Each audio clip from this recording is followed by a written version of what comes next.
휴머노이드는 아직 지능이 없습니다. 시장이 없으면 비싼 장난감입니다. 물뚜껑을 여는 기술을 배웠습니다. 두 분의 모습이 다릅니다. 휴머노이드도 굉장히 다양한 80kg짜리 휴머노이드도 있고 40kg짜리 휴머노이드가 있는 것처럼 형태와 상관없이 동일한 범용적 능력들을 발현할 수 있는 지능의 일반화를 위해서 월드모델이 필요한 거고, 그 월드모델을 구축하기 위해서는 현실 물리세계의 데이터를 굉장히 많이 확보하여 현실과 굉장히 일치한 가상의 세계를 구현할 수 있어야 된다라는 생각을 이들은 하고 있고, 우리가 카카오톡을 보내듯 이 물리세계 데이터를 모을 수 없기 때문에 구해질 수 있는 유일한 시장을 자동차 시장으로 생각하고 파트너십을 맺고 있는 겁니다. 그래서 엔비디아의 방향은 이 스마트카 군집에서 물리세계를 이해하는 데이터를 뽑아내고 거기서 월드 모델을 구축하고 훈련을 해서 이 휴머노이드에 넣어 다양한 기능들을 검증하는 플로우를 타고 있습니다. 이 엔비디아나 구글 입장에서 파트너십을 맺어서 데이터를 뽑아낼 수 있는 회사가 얼마 없습니다. 나와 함께 무언가를 해볼 수 있는 친구들이 대표적으로 현대차, 벤츠, BYD 정도인데, BYD나 벤츠는 어떤 한계가 있는 거죠. 사용자가 되는 것은 이제 검증이 된 것 같고요. 사용자를 넘어서 개발자가 되고 제공자가 될 수 있을까? 그리고 지능 제공자가 되어서 자체적인 월드모델 구축을 하고 자체적인 AGI 개발의 과정을 후발주자지만 따라갈 수 있을까를 바라보는 게 기업가치 평가의 굉장히 중요한 요인이라고 생각합니다. 지능 부재자로서 PER 4배를 받다가 지능 사용자가 되면 16배 간다고 하셨는데, 그 정도면 목표 주가 어느 정도 봐야 될까요?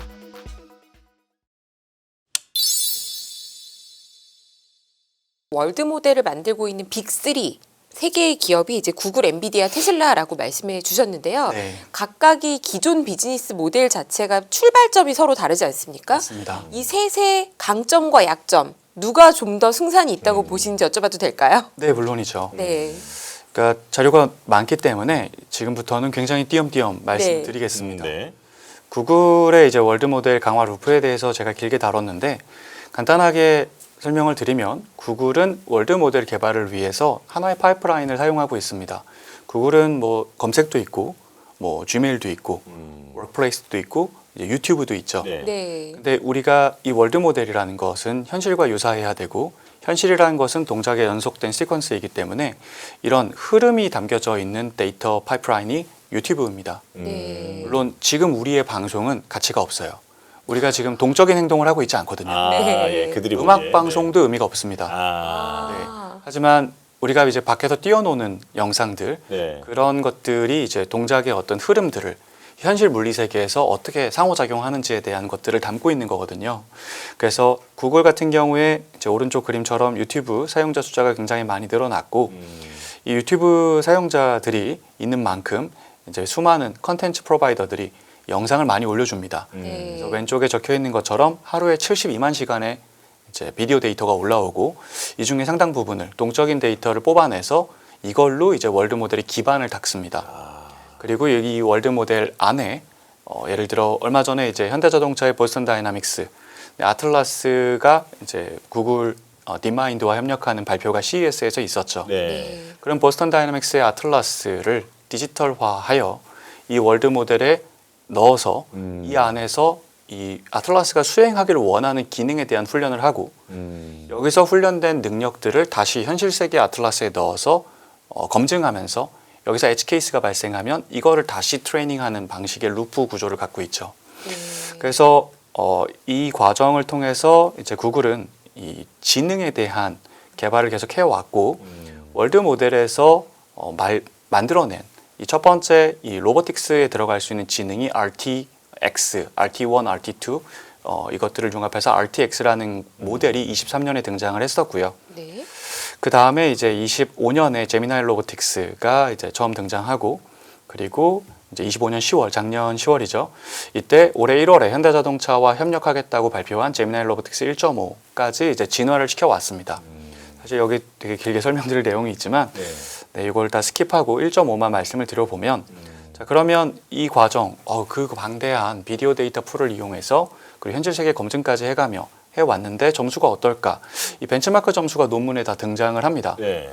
그래서 점수를 보면 벤치마크라는 것은 내가 원하는 그 기능들을 이 친구가 잘 수행해내는가를 시험 보는 거거든요. 네. 인간도 똑같이 시험을 볼 수 있습니다. 그래서 인간이 이 벤치마크 점수를 뽑아내기 위한 시험에 응했을 때 94.3점 정도가 나옵니다. 네. 인간이면 100점이 나올 것 같은데 실제로는 완벽하게 100점이 나오지는 않는 모습이죠. 자, 근데 이제 왼쪽에 적어놓은 것처럼, 제목에 적어놓은 것처럼 제미나이 로보틱스 1.5의 점수가 62.8점밖에 안 됩니다. 자, 어떻게 보면 굉장히 낮은 점수고요. 그 전에 벤치마크 점수가 30점대였던 점을 생각해 보면 굉장히 빠르게 발전은 하고 있습니다. 네. 어쨌든 62.8점을 갖고서 우리가 현실 물리 세계에서 얘가 이것저것을 다 할 수 있다라고 얘기할 수는 없는 점수입니다. 네. 자, 그래서 자, 유튜브라는 지구에 존재하는 이 비디오 데이터 파이프라인 중에 가장 거대한 걸 갖고도 이 정도밖에 안 나온다면 뭔가 단점 보완이 분명히 필요할 겁니다. 그리고 저는 그 단점을 현실 세계의 물리 데이터라고 생각합니다. 네. 유튜브 비디오 안에는 물리 법칙이 하나도 반영되어 있지 않습니다. 아주 간단하게는 저와 진행자님 사이의 거리가 1m 13cm다. 자, 근데 비디오는 각도를 어떻게 찍느냐에 따라 1m처럼 보일 수도 있고 1.5m처럼 보일 수도 있죠.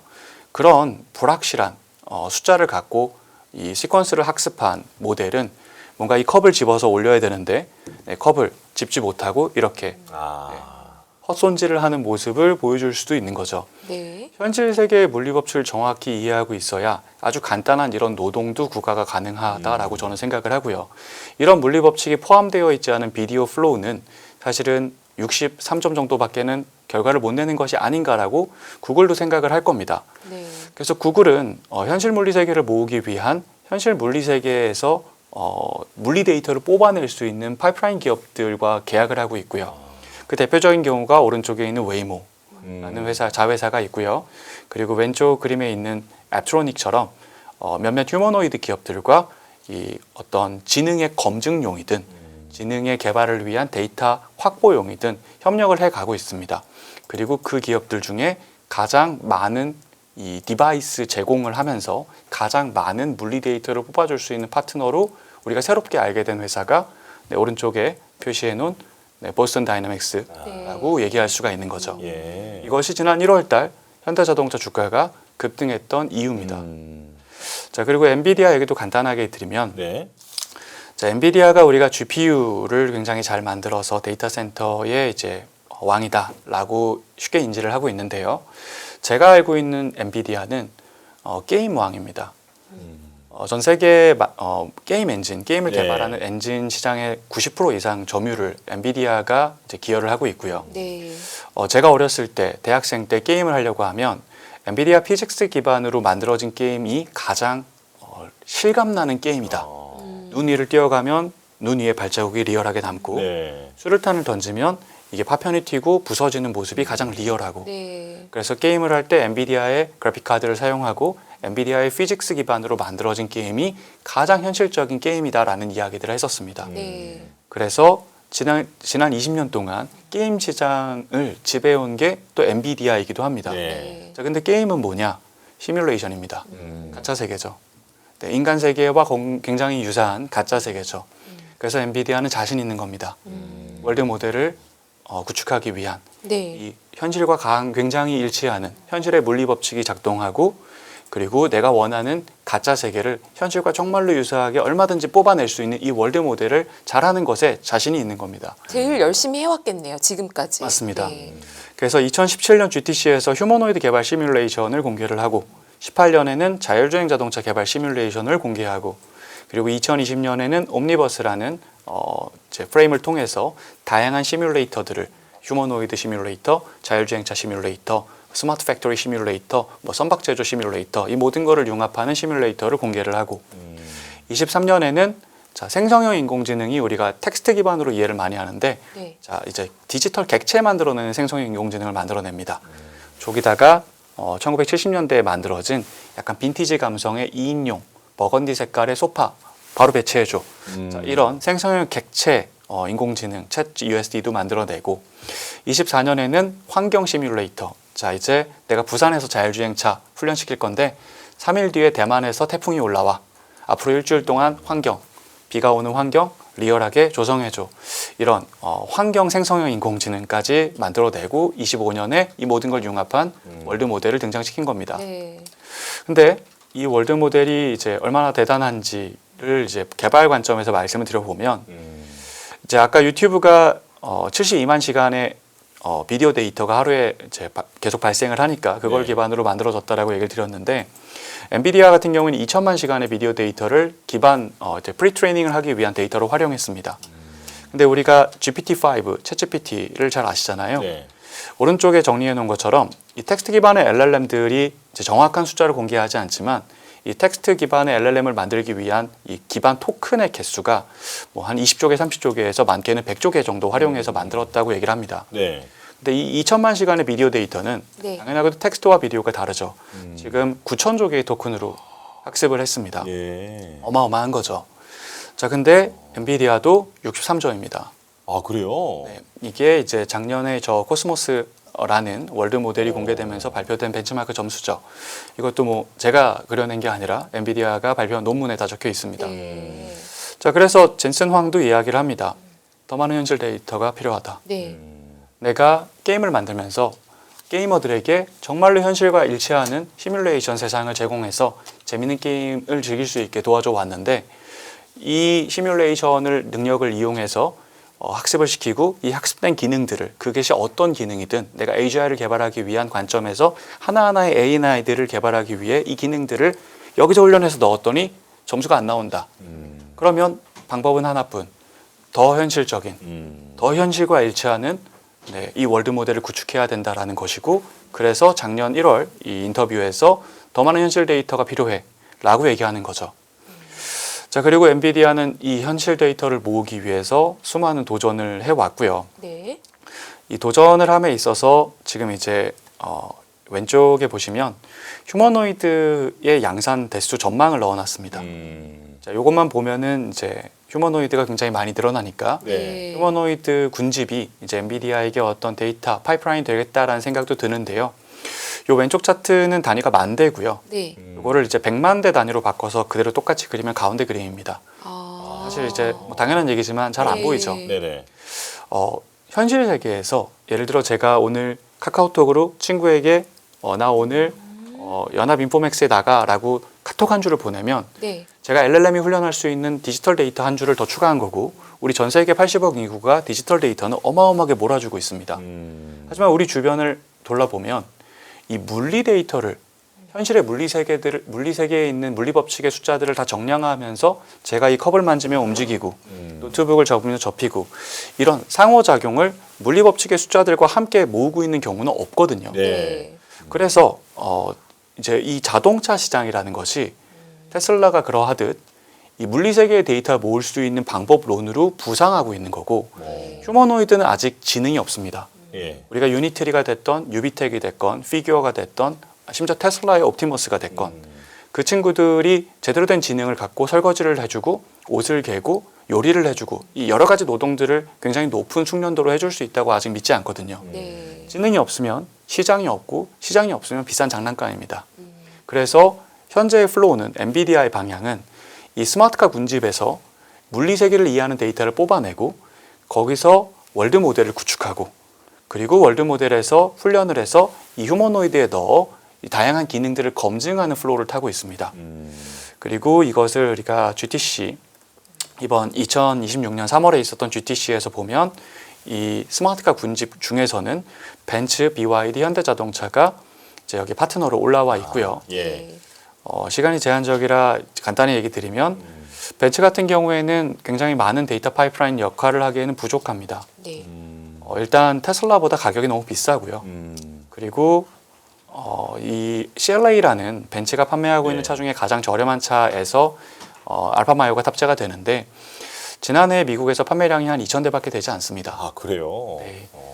그리고 BYD 같은 경우에는 판매되는 차량 가격대가 2~3천만 원이기 때문에 측값만 500만 원 정도 하고 예를 들어 전체 플랫폼 하이페리온 10 같은 게 담기면 더 비싸질 그 컴퓨팅 플랫폼을 담기에는 이 차 가격 자체가 굉장히 낮기 때문에 이 브랜드 아이덴티티상 이 엔비디아와 협업해서 앞으로 나가기가 좀 어렵습니다. 네. 그래서 엔비디아의 파트너로 현대자동차가 좀 더 많은 볼륨을 제공해 줄 수 있는 파트너로 부상하고 있는 모습이고 이것이 이제 작년 10월 깐부치킨 데이터 센터 구축 이후에 우리가 주목하고 있는 부분인 거죠. 제네시스라든지 이런 데가 제네시스는 불가능합니다. 그래요? 전기 자동차여야지 네. 충분한 많은 전기를 공급해서 고성능 컴퓨터를 구동할 수 있죠. 근데요, 제가 여기서 질문을 좀 드리면요, 현대차가 협력하는 것에 대해서 이제 우리가 기대하면서 보고 있는데 협력하는 거를 시장에서 기대하는 거는 휴머노이드 얘기를 많이 했단 말이에요. 그런데 지금 보여주신 플로우를 쭉 제가 듣고 보니까 휴머노이드 자체보다는 스마트카가 물리적 데이터를 수집하는 데 있어서 더 활용될 수 있는 당장의 중요한 비즈니스인가요? 예를 들어 테슬라의 경우에는 네. 지금 전 세계에 900만 대 정도의 차가 깔려 있죠. 올해 중에 아마 1000만 대가 넘어갈 겁니다. 네. 1000만 대의 자동차가 전 세계를 돌아다니면서 데이터를 모읍니다. 온도, 습도, 고도, 위도, 관송, 가속도, 각속도, 중력, 우리가 알고 있는 과학 시간에 배웠던 그 모든 물리 법칙이 내 주변에서 어떻게 정량화되고 있는지를 체크하며 그 정량화된 환경 안에서 내가 움직였을 때 주변이 어떻게 상호작용하는지를 모으고 있는 거죠. 네. 자, 그것들을 응용 가능합니다. 이 오른쪽 그림을 봐주시면 자, 이게 다 연결되어 있다고 저는 생각을 하는데요. 네. 자, 휴머노이드를 만들기 위해서는 자, 휴머노이드가 만들어졌다고 얘기하려면은 우리처럼 이것저것을 다 할 수 있어야 됩니다. 네. 그거를 다 할 수 있는 녀석이 AGI인 거죠. 그 기능들을 우리 인간처럼 모든 기능들을 동시에 개발하기 위해서 월드 모델이 필요하다라고 얘기를 드렸습니다. 네. 자, 월드 모델은 현실과 굉장히 일치하고 부합해야 됩니다. 그래야 거기서 배운 능력이 바로 써먹을 수 있으니까. 자, 그러면 현실 세계의 상호작용 데이터를 자동차에서 모은 것이 어떻게 휴머노이드를 개발할 수 있는 환경에 적용될 수 있는지가 이해가 필요한데요. 네. 오른쪽에 예를 들어서 바퀴가 돌아다닙니다. 네. 자, 빗길입니다. 자, 빗길이면 우리가 이제 마찰력을 계산함에 있어서 마찰력이라는 이 값은 마찰 계수 곱하기 수직 항력으로 계산이 됩니다. 근데 빗길에서는 마찰 계수가 낮아지죠. 근데 수직 항력은 차의 무게입니다. 네. 자, 차의 무게는 그대로인데 마찰 계수가 빗길로 인해서 낮아지니까 마찰력이 적어지고 그래서 우리가 미끄러질 수가 있다라는 그렇죠. 것을 자동차가 현실과 상호작용하면서 배웠습니다. 네. 전 세계에 깔려 있는 1000만 대가 이것을 지금도 계속 배웠고 또 상호작용을 계속 하고 있는 거죠. 그럼 이것을 이제 일반화시킬 수 있습니다. 자, 형태적으로 일반화를 한다면 휴머노이드한테 적용을 할 수 있는 거죠. 예를 들어 휴머노이드가 비가 오는 공사장에서 일을 하고 있습니다. 볼트가 있고 드라이버를 조여야 돼요. 네. 근데 비가 오니까 볼트와 드라이버 사이에 마찰 계수가 낮아졌습니다. 근데 부실 공사를 하지 않으려면 마찰력을 내가 원하는 만큼 넣어줘야겠죠. 네. 그러면 수직 항력을 올려야 됩니다. 힘을 더 준다는. 힘을 더 준다는 거죠. 자, 이런 지능의 일반화가 이루어질 수 있는 공간이 월드 모델이다라고 저는 생각을 하고요. 네. 자동차를 통해서 배운 것들, 예를 들어서 뭐 지금은 제가 빗길을 예를 들었지만 빙판길을 이동한다.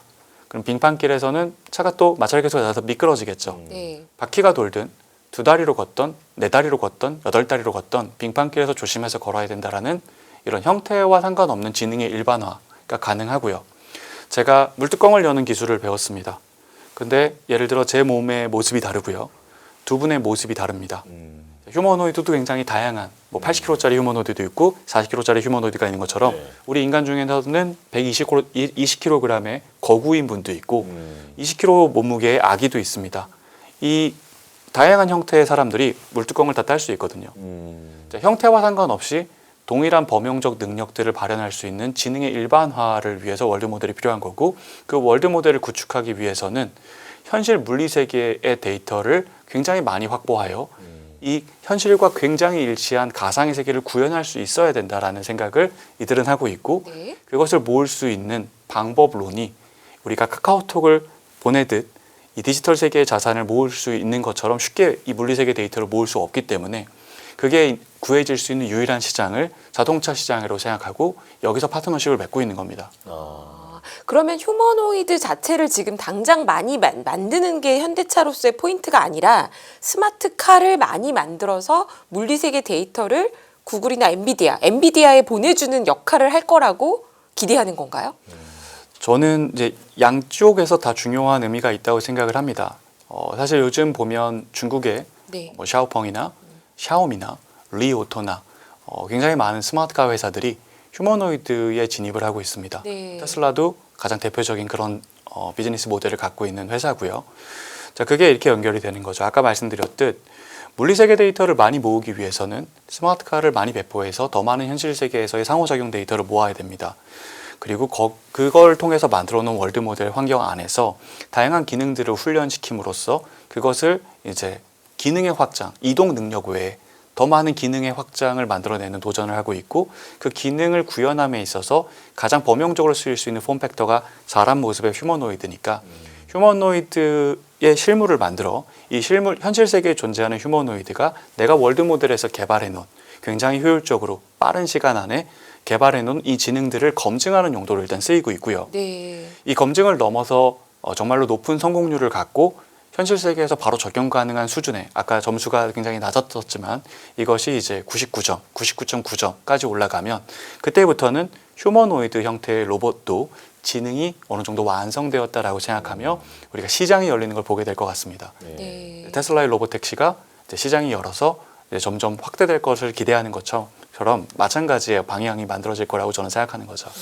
저는 이제 한 가지 궁금한 게, 그러면 데이터를 모으는 것 중에는 메타의 스마트 글라스도 상당히 좋을 것 같거든요. 맞습니다. 그건 또 일상에서 이렇게 보는 거잖아요. 맞습니다. 그것도 이용되고 있습니까? 메타도 글라스를 통해서 현실 물리 데이터를 모아서 월드 모델을 구축하겠다라는 방향을 갖고 있다고 저는 생각을 하고요. 네. 네. 그러면요, 사실 오늘도 이제 시간이 또 부족할 것 같아서 조금만 더 이제 질문을 드리려고 하는데요. 현대차는 그러면 어떤 데이터를 어떻게 모아서 언제부터 매출화하고 뭔가 가시적인 모습을 보여줄까가 이제 많이 궁금하실 것 같아요.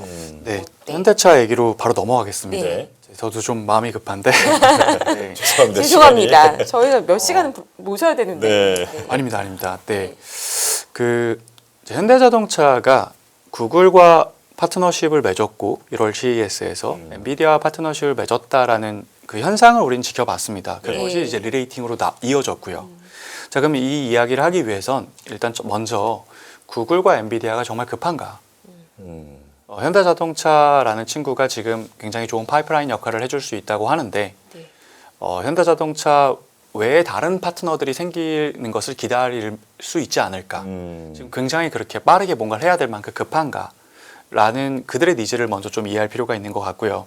그것이 급하다라는 전제에서 현대자동차 그룹이 무슨 이야기를 하고 있고 준비를 하고 있는지 그 방향에 대한 얘기도 제가 할 수 있을 것 같습니다. 그래서 이 페이지에서 설명을 드려보면 저는 아까도 중간에 말씀드렸지만 자, 이제 이런 얘기들 많이 하거든요. 우리 M7 ETF 가입하세요. 다 1등이에요. 막 이런 네. 홍보가 있습니다. 근데 전 좀 그게 이상하거든요. 어, 왜냐하면 M7은 각자의 전쟁에서 최후의 승자가 된 친구들입니다. 네. 서로 싸운 부분도 조금은 있지만 서로 다른 영역에서 데이터 마켓이 다 산재되어 있었고 거기서 왕이 된 친구들이 이제 M7입니다. 근데 이 친구들이 이제 저는 여기에 이제 오픈 AI나 그리고 화웨이 정도를 더 더할 수 있을 것 같은데 말씀드린 월드 모델 개발과 AGI 개발이라는 동일한 전쟁으로 지금 다 들어와서 함께 경쟁하는 상황이 됐다고 생각하거든요. 네. 나중에 되면 이 중에 한두 개만 남을 거다라는 생각까지 합니다. 자, 그러면 경쟁을 시작했는데 예를 들어 아까 월드 모델 구축을 함에 있어서 유튜브는 72만 시간의 비디오 데이터를 하루에 모으고 엔비디아는 2천만 시간의 비디오 데이터로 월드 모델을 개발했어요. 네. 근데 테슬라가 올해 중에 1,000만 대를 돌파할 겁니다. 전 세계 운영 대수가. 24시간 중에 이들이 1시간만 모으면 하루에 1,000만 시간입니다. 네. 아, 네. 그리고 그 1,000만 시간은 엔비디아 2천만 시간을 이틀이면 네. 등가가 되는 거고요. 유튜브는 하루에 72만 시간이면 15분의 1인 거죠. 그러네요. 그리고 이들의 데이터에는 물리 데이터가 반영되어 있지 않죠. 네. 비디오 플로우이기 네. 때문에. 테슬라는 상호작용에 대한 음. 물리 법칙에 근거한 상호작용 데이터가 모이는 거기 때문에 데이터 퀄리티도 다르다고 얘기할 수 있습니다. 테슬라도 어떤 이제 약점이라는 것이 존재할 수 있겠지만 저는 이 현실 물리 세계 데이터라는 것이 굉장한 강점으로서 더 부각될 거다라고 전망을 하고 있고 그런 맥락에서 구글과 엔비디아는 급하다라고 생각을 합니다. 누군가는 그러면 유튜브 구글은 LLM을 잘하니까 제미나이가 좋으니까 얘는 얘대로 그냥 있고 여기서 로봇이 잘 되는 테슬라는 로봇에서 잘하고 이제 공존하는 것이 아닐까라는 생각을 할 수도 있는데 저는 미래를 상상해 본다면 로봇이 옆에 있다면 뭔가 궁금할 때 이 친구하고 대화를 통해서 물어봐서 해결하지 굳이 핸드폰을 들어서 LLM에 터치를 해서 타이핑을 해서 물어보지 않을 겁니다. 그리고 이 안에 들어가 있는 LLM은 당연하게도 XAI의 그룹일 거거든요. 네. 그래서 월드 모델을 만들어서 언어 예측을 넘어 언어를 포함한 모든 세계에 대한 예측을 할 수 있는 모델을 만드는 건 이 기존에 이들이 잘하던 강점들을 모두 다 훼손시키고 넘어서 버릴 수 있는 경쟁자의 부상이라고 볼 수 있기 때문에 저는 모두가 다 급하다라는 생각을 하고 있습니다. 네. 그리고 그런 맥락에서 이제 현대자동차 그룹에 대한 이야기를 드려볼 수 있도록 하겠습니다. 네. 현대자동차 그룹이 지난주였죠. 네. 기아 인베스터 데이를 통해서 엔비디아 출신 박민우 사장의 스피치가 있었고 보스턴 다이나믹스의 개발 총괄 아저씨께서 오셔가지고 또 스피치를 해주셨습니다. 네. 거기서 재밌는 이야기를 해주셨어요. 자, 데이터 쉐어링이라는 단어와 데이터 유니언이라는 단어를 꺼집어냈습니다. 자, 데이터 쉐어링이라는 건 뭐냐면 현대자동차가 일단 지금 계획을 보면 2026년 말에 올해 말에 데모가 나오고요, 스마트카. 네. 내년 말에 이제 개조차 기반의 반쯤 완성된 스마트카가 나오고요. 내후년 28년 정도가 되면 이제 하반기에 이제 제대로 된 스마트카가 처음 나옵니다. 그리고 제대로 된 스마트카가 나오면 그 차들은 다 이제 일단은 시작은 엔비디아와 협력한 알파마이어가 탑재된 차들입니다. 그리고 29년부터 자체 데이터 센터가 가동을 시작하죠. 자, 이런 데이터 플로우 흐름 안에서 데이터 쉐어링이라는 게 굉장히 유의미하게 들렸습니다. 무슨 얘기냐면 벤츠는 이미 알파마이어를 시작을 했죠. 얼마 안 팔리지만. 자, 근데 벤츠는 그 벤츠가 만든 엔비디아카, 알파마이어가 탑재된 차에서 발생하는 물리 데이터를 가져가지 않습니다. 네. 엔비디아가 가져갑니다. 예. 네. 자, 엔비디아가 가져가서 알파마이어를 업그레이드해서 네. 알파마이어 1, 2, 3, 4, 5, 6를 만들어 갈 거고 네. 이거를 벤츠에 다시 실어주는 그런 구조로 되어 있죠. 심지어 벤츠는 데이터 센터도 없습니다. 가져가도 의미가 없는 거죠. 네. 자, 데이터 쉐어링이란 현대자동차는 이걸 가져갑니다. 내 모델을 만들기 위해 네. 내가 만든 엔비디아 카에서 발생하는 물리 데이터는 나도 공동의 소유를 주장하겠어라는 게 데이터 쉐어링입니다. 예. 이것이 이제 발표가 났고요. 그리고 두 번째, 데이터 유니언이라는 발표를 했습니다. 데이터 유니언이라는 것은 엔비디아 유니버스에서 만들어지는 벤츠가 모으는 데이터, 그리고 아니면은 모셔널 같이 현대자동차가 구사하고 있는 로보택시 비즈니스에서 나오는 데이터, 그것도 이제 엔비디아를 탑재할 걸로 예상을 하는데, 그리고 BYD가 얼마 안 되지만 엔비디아를 탑재해서 스마트카를 한다라고 하면 그것도 이제 데이터가 발생을 하죠. 네. 이 엔비디아와 협력해서 만들어지는 물리 데이터의 파이프라인 군집이 있습니다. 여기서 발생하는 데이터들을 현대차가 공동 소유합니다. 이게 데이터 유니언입니다. 예. 네. 현대자동차는 알파마이어를 탑재해서 발현되는 데이터도 가져와서 자신의 데이터 센터에서 자신의 모델을 만드는 데 사용하고요. 자신의 모델이 만들어지면서 그것들이 탑재된 자신의 차량을 판매할 겁니다. 그리고 거기서 만들어지는 데이터들도 같이 활용해서 독자적인 데이터 파이프라인에 근거한 모델을 만들려고 할 거라고 이제 비전을 발표를 했고요. 이것은 이제 우리가 익숙하게 알고 있는 테슬라의 방향을 따라가는 모습인 거죠. 그래서 저는 이렇게 구분을 하고 있습니다. 이제 세상에는 정말 많은 로봇 회사들이 있죠. 지금 저는 여기 휴머노이드만 넣었지만 이제 이런 디바이스 몸을 만드는 로봇 회사들은 굉장히 많습니다. 네. 근데 이 모든 로봇들이 실생활에서 쓰이기 위해서는 월드 모델을 통해서 지능 개발을 해야 될 거고요. 이 지능 개발 관점에서 우리가 파이프라인 구분을 하고 있습니다. 현재 현대자동차를 포함한 BYD, 벤츠, 폭스바겐 이런 친구들은 자신의 지능이 아직 개발되진 않았지만 네. 남의 지능을 갖다가 자신의 차에 넣어서 돌릴 수 있는 지능 사용자 군집입니다. 물론 토요타나 GM, 포드 이런 친구들은 지능을 사용할 수 있는 준비조차 되어 있지 않기 때문에 지능 부재자 군집입니다. 지능 부재자 군집은 굉장히 낮은 밸류를 받고 있죠. 네. 현대자동차 그룹도 작년 가을까지는 이 군집에 들어가 있었습니다. 네. PER 4배 받을 때요. 네. 네. 그런데 엔비디아의 협력 그리고 구글과의 협력 등을 통해서 지능 사용자임을 우리가 확인을 했고요. 밸류에이션이 올라가는 걸 경험했고 저는 개인적으로 BYD가 지금 16배, 15배 정도의 거래가 되는데 지능 사용자 중에 가장 비싼 밸류를 받고 있습니다. 네. 여기까지 현대기아가 가지 못할 이유가 없다. BYD보다 더 많은 이 디바이스 제공을 할 수 있을 거라고 보기 때문에 그렇게 생각을 합니다. 그리고 더 그 위에는 지능 개발자 군집이 있습니다. 네. 자신의 지능을 직접 개발하는 친구들, 샤오미나 리오토 같은 친구들이 자기의 스마트카를 판매해서 데이터를 모으고 자기 지능을 개발하고 있죠. 이 친구들이 한 20배 정도 밸류를 받습니다. 그리고 지능 제공자들이 있습니다. 네. 대표적으로 샤오펑, 네. 이런 친구가 폭스바겐에게 라이센싱을 지능을 제공해주고 있죠. 자, 이 친구가 이제 40배 정도를 밸류를 받고 있습니다. 아, 그래서 파이프라인 관점에서 이렇게 밸류에이션이 구분이 되고 있고 지금 제가 말씀드린 이 지능 제공자나 지능 개발자 군집에 있는 중국 친구들이나 테슬라는 엔비디아 구글과 협력하지 않습니다. 자신의 지능을 직접 개발해서 나아가는 친구들이기 때문에 자기가 만들고 있는 지능을 위한 물리 데이터들을 엔비디아나 구글, 빅테크들과 협력하지 않습니다. 뭔가 협력이 있는 군집으로 굉장히 유망한 친구가 이제 화웨이 얼라이언스죠. 중국에 있는 수많은 자동차 회사들이 화웨이 얼라이언스에서 지능을 만들기 위해 붙어 있거든요. 근데 그건 비상장애니까 스킵하고 이 엔비디아나 구글 입장에서 협력할 수 있는 파트너십을 맺어서 데이터를 뽑아낼 수 있는 회사가 얼마 없습니다. 네. 중앙제어 아키텍처나 운영체제가 준비되지 않아서 엔비디아의 컴퓨팅 플랫폼에 아예 탑재될 수 없는 회사들이 대부분이고요. 무언가 그런 것들이 준비가 되어 있어서 나와 함께 무언가를 해볼 수 있는 친구들이 대표적으로 현대차, 그리고 벤츠, BYD 정도인데 아까 말씀드렸듯 BYD나 벤츠는 어떤 한계가 있는 거죠. 현대자동차가 이것을 수행해낼 수 있는 걸 증명해내는 과정이 2030년까지의 우리가 지켜봐야 될 부분입니다. 네. 지능 사용자를 넘어서 사용자가 되는 것은 이제 검증이 된 것 같고요. 사용자를 넘어서 개발자가 되고 그리고 제공자가 될 수 있을까? 그리고 지능 제공자가 되어서 자체적인 월드 모델 구축을 하고 자체적인 AGI 개발의 과정을 후발주자지만 따라갈 수 있을까를 바라보는 게 기업 가치 평가의 굉장히 중요한 요인이라고 생각합니다. 네. 예. 마지막으로 이 차트를 보시면 네. 이 왼쪽에서 두 번째 차트가 이제 현대자동차의 PER입니다.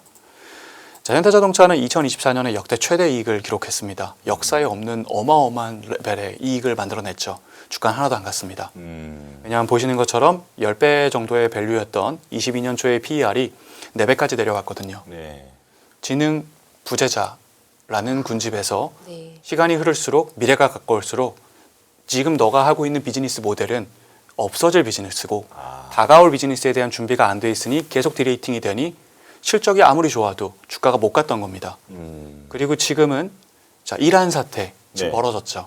그리고 작년엔 관세가 벌어졌습니다. 결과로서도 주가가 올라와 있죠. 물론 이란 사태 직전에 70만 원까지 잠시 갔던 주가가 그 잠시 가기 전 주가인 50만 원 내외에 지금 머무르고 있지만 어쨌든 올라와 있습니다. 왜냐하면 제가 말씀드린 그 플로우로 이 친구가 유력한 데이터 파이프라인 회사로서 일단 작동하지 않을까라는 시장의 신뢰가 생기기 시작한 겁니다. 그래서 저는 이 맥락에서 현대자동차 기아에 대한 가치평가를 내리고 있고 이 맥락에서 네, 이제 현대기아에 대한 어떤 가치평가의 방향에 대해서 의견 제시를 계속 드리고 있는 상황입니다. 그러면 예. 현대차 지금 지능 부재자, 지능 사용자, 지능 개발자 이 단계를 말씀해 주신 게 너무 와닿았는데요. 이런 용어는 위원님 직접 만드신 건가요? 네. 와, 저는 AI이신 줄 매트릭스에서 나타나신 분이라고 좀 생각하면서 계속 빠져들었는데요. 그러면 현대차가 지능 부재자로서 PER 4배를 받다가 이제 주가가 좀 올랐는데 70만 원 갔다가 지금 50만 원 언저리에 있는데 지금은 몇 배이고 지능 사용자가 되면 16배 간다고 하셨는데 그 정도면 목표 주가 어느 정도 봐야 될까요? 요걸 마지막 질문으로 드리겠습니다. 네, 지금 현대자동차가 10배 정도의 거래가 되고 있죠. 이른바 레가시 자동차 회사 중에 가장 비싼 회사가 됐습니다. 네. 네. 저는 그런 구분은 이제 의미 없다고 생각하거든요. 지능이 부재하냐, 지능을 사용하고 있냐로 나눠야 된다고 생각하고 지금 이제 높은 밸류를 받고 있는 친구들은 BYD 16배, 상위 기차가 11배, 상위 기차의 경우에는 화웨이 얼라이언스입니다. 네. 지능을 이제 받아서 사용하고 있는 친구죠. 현대자동차 그리고 벤츠 이런 친구들이 상위권에 군집해 있습니다. 저는 아까 말씀드렸듯 벤츠의 CLA가 잘 안 되는 이유 테슬라보다 너무 비싸다. 네. 모델 3보다 CLA가 2천만 원 비싸거든요. 자, 그것의 그 난점을 현대자동차의 모델이 극복할 수 있다고 생각을 하고요. BYD의 문제, 브랜드 아이덴티티 자체가 너무 저가의 전기차, 2, 3천만 원짜리 전기차에 포커스가 맞춰져 있으니 여기에 고가의 컴퓨팅 플랫폼을 얹었을 때 가격을 올리면 브랜드 아이덴티티가 깨지고 네. 원가로 반영하면 손익이 깨집니다. 자, 이런 딜레마에서도 현대자동차가 유리하다라고 생각합니다. 그리고 명백히 자신의 모델을 개발하기 위한 데이터 센터 구축을 해놨기 때문에 이 회사가 얘기하고 있는 데모카의 공개 그리고 스마트카의 공개 일정도 지켜질 거다라고 저는 시장이 믿을 수 있는 근거가 있다고 생각합니다. 그래서 네, BYD와 벤츠 사이 지금 한 이제 16배까지 구축되어 있는 이 밸류에이션 상단까지 가는 것이 올해를 바라보는 저의 목표 주가입니다.